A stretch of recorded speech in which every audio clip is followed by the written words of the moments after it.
chapter 1, primarily verses 1 and 2. And now we want to turn to Hebrews 11. Hebrews 11. And I'm actually going to read this out of the New American Standard Bible. I like the translation.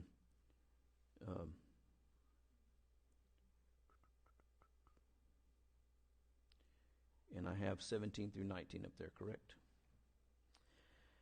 By faith, Abraham, when he was tested, offered up Isaac, and he who had received the promises was offering up his only begotten son. It was he to whom it was said, "In Isaac your descendants shall be called." And he considered that God is able to raise men even from the dead, from which he also received him back as a type. There are several things about this that we want to consider. By faith, Abraham, when he was tested. That's the first phrase I want to talk about a moment. When he was tested. What we find out in this text is everything that we read in Genesis 22, that command that God gave him, the 3 days journey, the building of the altar, the tying up Isaac, the whole process that we read about in Genesis 22, when God asked Abraham to go and offer Isaac as a burnt offering, was a test. What does that mean?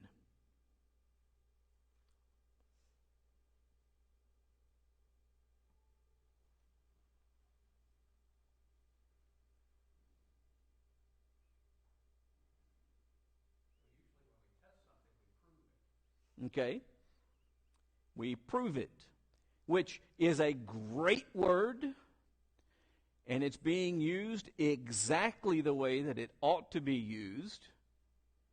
Problem is it's not the way that we commonly think of it, and so we need to explore it a little bit more. What does it mean to prove something? What does it mean to test something? What is the purpose of a test?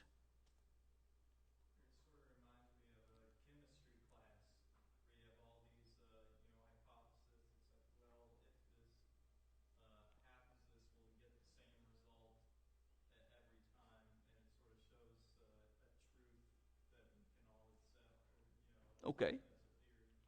That's a good parallel or illustration to try to start grasping what's being talked about here. Did God not know what Abraham would do? By the way, that's an interesting question as well. There's a whole lot of discussion that's out there. We know that God is what? All-knowing. Omniscient is the fancy word for that. We know that he's all-knowing, but does that mean that because he can know all things, that he does know all things, that he exercises that prerogative and power all the time? And there's a big discussion about that among people. And it would seem reasonable. It would seem reasonable to me that he wouldn't have to know something, and there are things and times in the Scriptures where it speaks as if God is learning things. Come, let us go down and see what man is doing. We studied about that in Genesis 11. Remember the building of the Tower of Babel? Let's go down and see what they're doing. We have Jesus growing in wisdom and in stature. Now, Jesus was God with us. He was the creator of all things, but he learned. How could an omniscient being learn? People ask that question as they struggle with understanding the nature of Jesus. There are things, the wrestling with Jacob thing. I now know. Remember that expression? I now know, he said to Jacob. Did he not know before? So,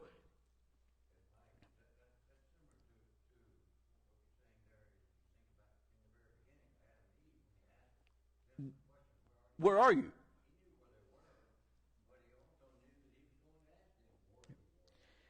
Yeah, and some of these things we don't have definitive answers for, and that's one of the things I want us to grasp in talking about this. The testing was as much for the value of Abraham and for us as it was for God. Teachers give tests to their students to find out what? What they know. Tests should not be viewed as the end of anything. That's not the purpose. We don't learn so we can pass a test. I know that's how people study, but that's not the way it ought to be. The test is not the end object. What's the end object? Knowing.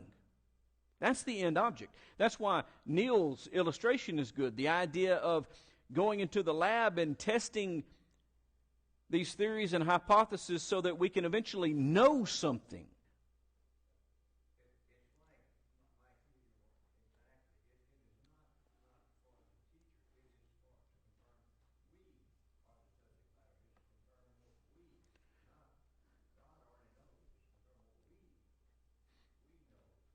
Listen, God is faithful. The question is, am I?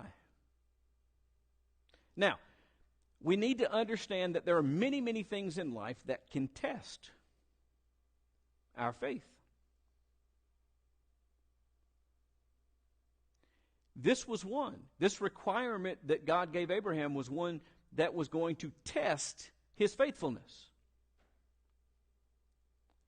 When God gives us commandments, do you think He's not testing our faithfulness?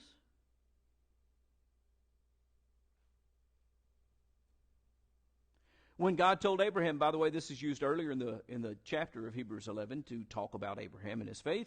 When God told Abraham, go and I'll tell you later where I want you to go, was it because God didn't know where He was sending him? Or was it to test Abraham? To see whether he would leave even though he didn't know the end destination? How many of you would agree to take me somewhere if I came to you and said, listen, I need you to give me a ride. Let's go, and I'll tell you where we're going later. You just drive, and I'll tell you when we get there. Would you agree to that? Please give me a show of hands. If you would, seriously would, give me a show of hands, because I know how I'm going to get to my next destination. When I have a long trip, I know who to call on. I hate driving. When I was 14, I loved to drive. Once I had to drive, I began to loathe driving. Anyway, that was a test. Would he go not knowing where he was going? Would he leave what he knew to go to the unknown and not even know when or where it was going to appear? And he did. Yes, he did. And in this case, God says, offer Isaac. Now, he had made a promise to Abraham that through Isaac, that he's the son of promise. I'm going to make you a great nation through Isaac. How's that possible if he kills Isaac? That comes into play in our discussion. By faith, Abraham, when he was tested, offered up Isaac, and he who had received the promises was offering up his only begotten son. Abraham had been given some promises. Two in particular. Number one, Isaac is the child that's going to bring about the nation that I promised you, Abraham. I told you that I'm going to make a great nation from you. It's not Ishmael, it's Isaac. And the second one, through your seed, which, by the way, wasn't Isaac. It was the descendant of Isaac. Through your seed, all nations will be blessed. That's looking down the stream of time to who? To Jesus. To the Christ. So here are these promises that Abraham have. He's received from God. He believes them. And yet, the only son that God identified as being the object of those promises, he's been asked to kill. He ties him up, puts him on the altar, ready to do it.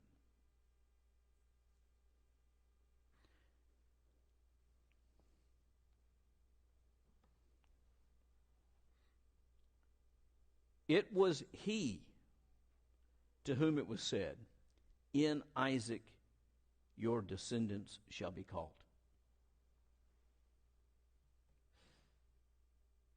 All of these promises are tied up to Isaac. And here he is offering Isaac as a burnt offering. How does he deal with that? Well, look at verse 19. We get a peek into his mind. Nothing in Genesis 22 ever tells us what he's thinking. But we get a peek here. He considered that God is able to raise men even from the dead. By the way, I think that statement has a twofold purpose. I think it is an expression of the greatness of Abraham's faith.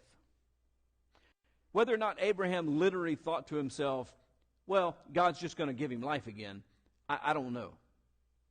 But it's a testament to the great faith that Abraham had in God. He believed that God would fulfill the promise, however God needed to fulfill the promise. Whatever God had to do in order to be faithful to his promise, he would do.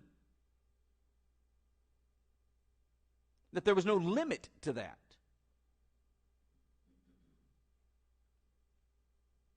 And so Abraham knew how faithful God was, and that may be why Abraham was that faithful to God.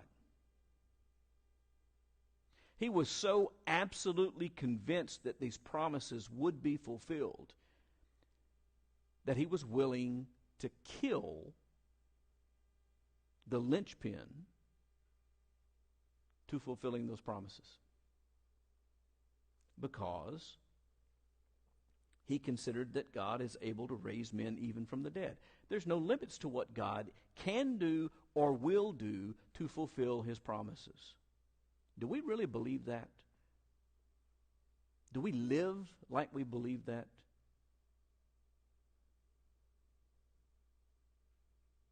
If we do, then we'll live like Abraham. Yes, sir.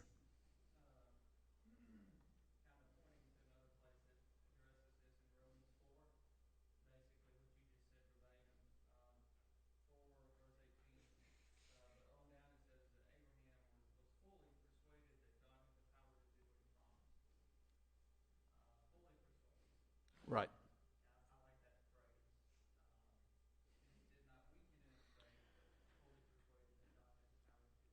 That is a good phrase. What does fully persuaded mean?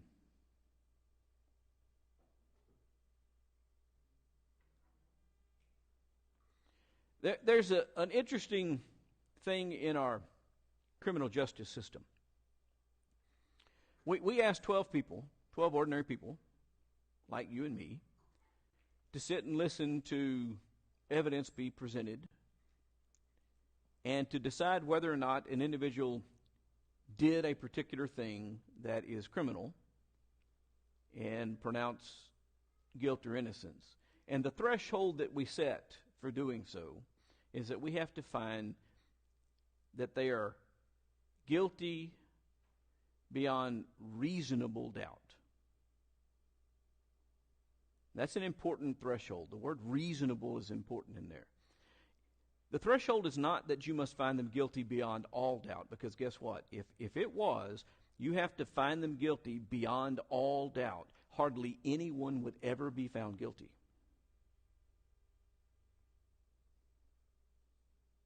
Because if there's any way possible anyone else could have done it, that is some doubt.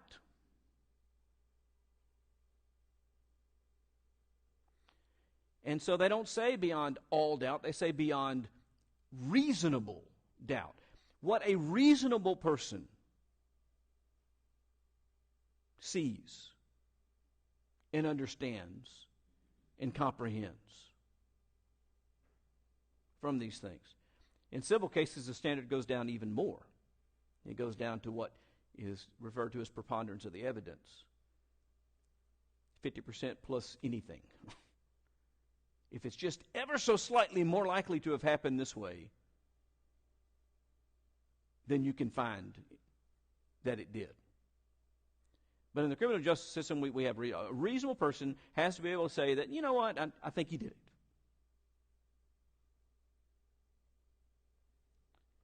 Fully persuaded is something different altogether. Fully persuaded means that there is nowhere else for me to go. I can be no more convinced. I can be no more certain. I am absolutely, without a doubt, certain, and nothing else could add to my certitude.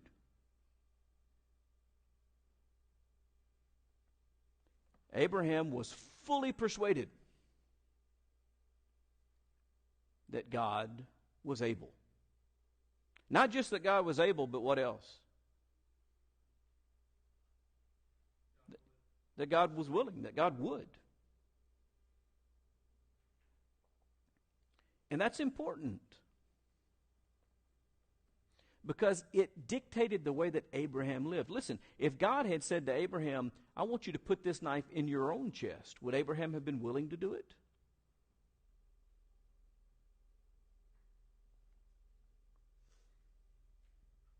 I am fully persuaded that he would have been willing to do it. You know why? Because he was completely dedicated to the concept of doing it to his son.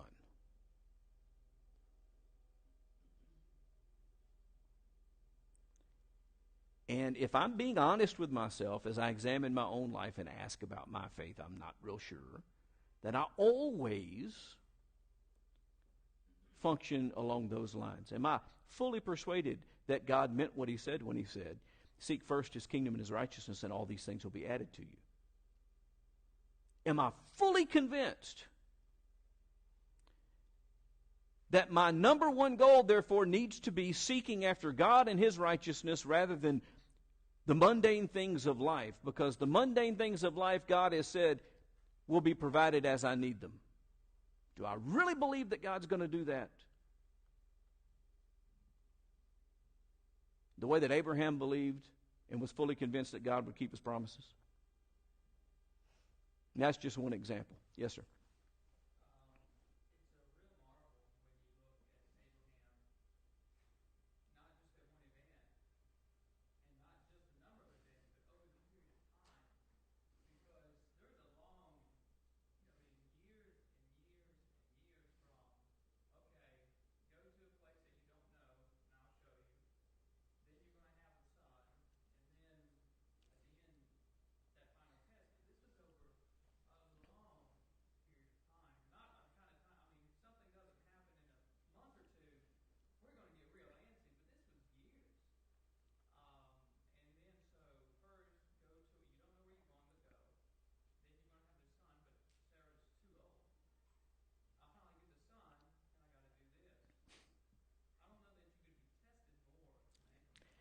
There was a whole series, and by the way, it wasn't by accident. It wasn't by accident that God waited until this point to test Abraham. At this point, Abraham is, however old Isaac was, we're not told exactly how old he was, but we're going to guess around 14. If we assume that he was 14 years old, then how old is Abraham? 114. How old is Sarah? 104. There isn't another baby coming. Or at least that's as likely as Isaac coming back from the dead.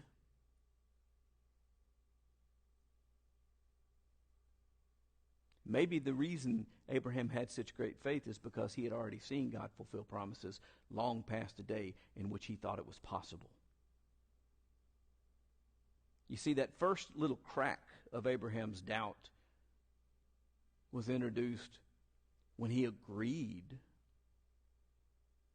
to have a child with Sarah's handmaiden because he had given up on God fulfilling his promise and decided that maybe that was the way that God was going to fulfill it. And in fact, even tried to argue for that later, didn't he? You remember that? When he kind of goes with God and says, well, why can't it be Ishmael? And God said, what? He's not the one I promised. So, Abraham's faith developed, but it was great at this point. An amazing level of faith. He considered that God is able to raise men even from the dead. The second aspect of that phrase is that it is prophetic in nature, because it is looking forward to what? To the resurrection of Jesus.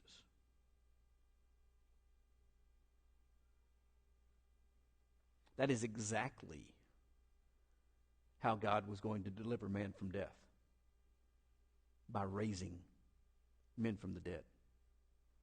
1 Corinthians 15 puts the whole argument in perspective and says that resurrection thing is the crux of the matter. That if Christ wasn't raised, then all of the rest of this is vain and useless. Because if Christ wasn't raised, neither are we going to be raised. And if we're not going to be raised, what's the point? And so this is prophetic in the sense that it is saying that Abraham's considering the possibility is actually fulfilled in Jesus, and he is the first fruits of the resurrection. And then all those who are his at his coming will be raised, be like him, and go to be with him. And so there's that aspect of it, which introduces the last phrase in 19, from which he also received him back as a type. And that's the important language for purposes of our study here. He received him back as a type. He was not the substance. He was not the sacrifice. He received him back. He was the type.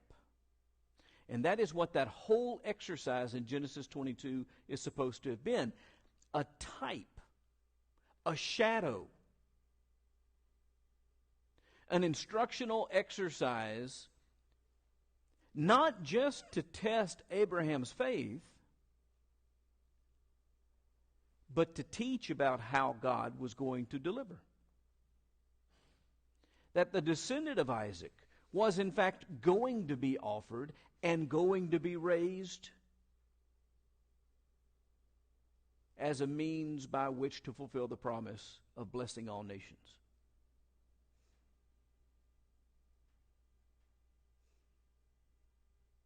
So the whole idea of he was as good as dead, but he was received back, is a shadow of what God had in store.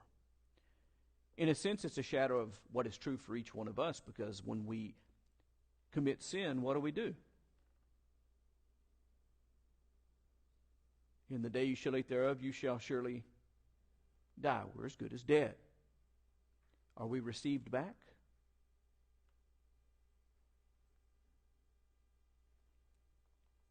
Through the sacrifice. We're received back. And that's why in Romans 6, baptism becomes a symbol or a type of Christ's death, burial, and resurrection, where we're raised to walk in newness of life.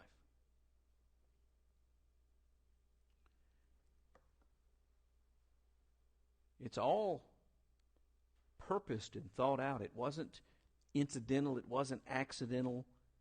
It wasn't God just playing games or having fun with Abraham. The timing was important. The person was important. The request was important. The person was important in who was asked, Abraham. The person was important in who was offered. What if Abraham had not brought Isaac but brought Ishmael instead? Well, the first thing I'll tell you is everything we're told about Ishmael, he would have had a fight on his hands. Ishmael would not have allowed him to tie him up and put him on the altar without fighting. Ishmael struggled. But that notwithstanding, what would God have said? That's not the type. That's not the plan. That's not who I asked for. It had to be Isaac. It was Isaac's seed that would bring the sacrifice. It was Isaac's seed that would fulfill what this was shadowing.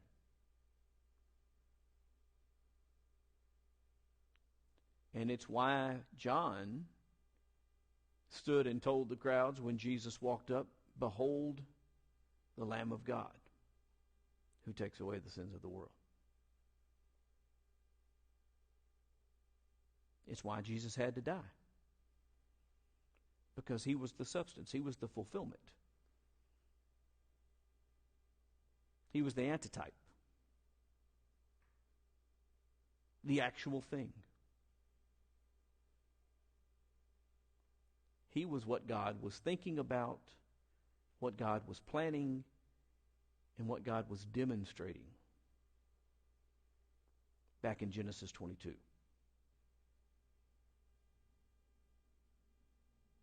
Should have done the math. Didn't do it. I apologize. Didn't really think about it until just now. Would love right now to know just how many years it was between this event in Abraham's life and Jesus actually dying on the cross. But all those years before, God already had the plan. He already knew what he was going to do. He already knew the lineage. He already knew where Jesus was going to come into the world. He already knew when it was going to happen. He already knew how it was going to happen. All of those years before, he gave us a shadow to show how faithful he was to his promise that through your seed all nations will be blessed. How faithful do you believe God is? Well, I tell you, what this teaches me is my faith toward God demonstrates how faithful I really believe God is. If I lack faith, if I fail to live by faith, if I fail to do what I'm commanded to do, if I fail to do it, it's because I don't believe that God is actually doing the things that he said that he was doing.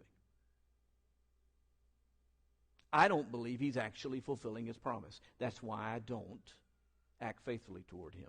Abraham believed God fully, completely. Couldn't be any more persuaded. To the point that even raising men from the dead was not out of the question if that's what was required for God to accomplish his purpose. He knew God would do whatever had to be done in order to fulfill his promise. And so he did not withhold anything from God. And that's what we have to do. And that's how faithful God is. He actually sent